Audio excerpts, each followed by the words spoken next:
From the east coast of the Vale, the fingers reach out into the narrow sea. 4 rocky peninsulas plagued by wind and rain, and barren to all but the hardiest of weeds. The ancestral home of House Baelish. Our house began with my great-grandfather, a Bravosi sellsword who came to the Vale at the invitation of House Corbray. My grandfather raised himself to the status of hedge knight, and even managed to acquire a bit of land and a keep on the smallest of the fingers, though I do believe he often missed sleeping under his titular hedges. The only thing worse than owning a dreary and desolate land is owning only a small portion of it. Luckily, I didn't spend much time there as a child. During the War of the Ninepenny Kings, a cheap name for a cheap cause, where other men fought for the king my father fought to befriend Hoster Tully, Lord Paramount of the Trident and head of one of the oldest and greatest houses in Westeros.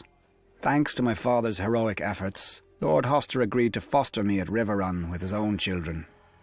Until then, my whole world had been a small tower on the gull-stained rocks of the Fingers. But when I first saw the stone walls of Riverrun rising from the Trident, towering over me, back then I was a little more easily impressed. The boy in me thought the gods themselves must live in such a place.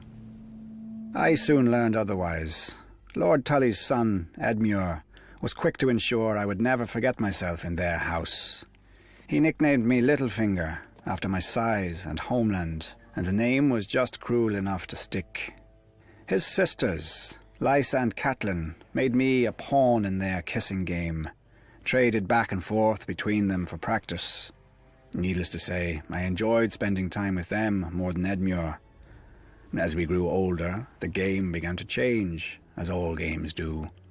Lysa grew more bold, and Cat more demure. When Lord Tully announced Cat's betrothal to a brute from the north whom she'd never met, I realised her duty would outweigh any feelings she had for me. Fool that I was, I challenged this Brandon Stark to a duel for her hand.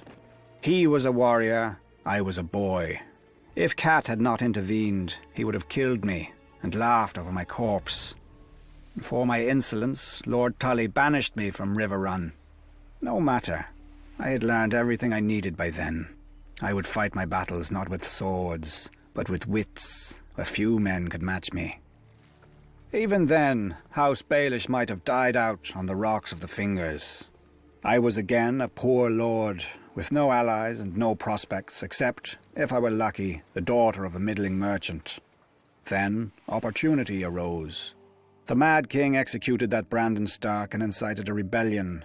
My old friend, Lysa Tully, was married off to John Arryn, Lord of the Vale, to cement the alliance against the Iron Throne, bringing her within my circle again. I quickly capitalized on our former affection and persuaded her to have me appointed as controller of customs at Gulltown, the Vale's greatest port. Wars burn gold like wildfire. When I increased the port's income tenfold, her husband took notice of this lowly lord from the Fingers, and when the new and profligate King Robert needed a master of coin who could find gold where no one else could, why, Lord Arryn knew just the man.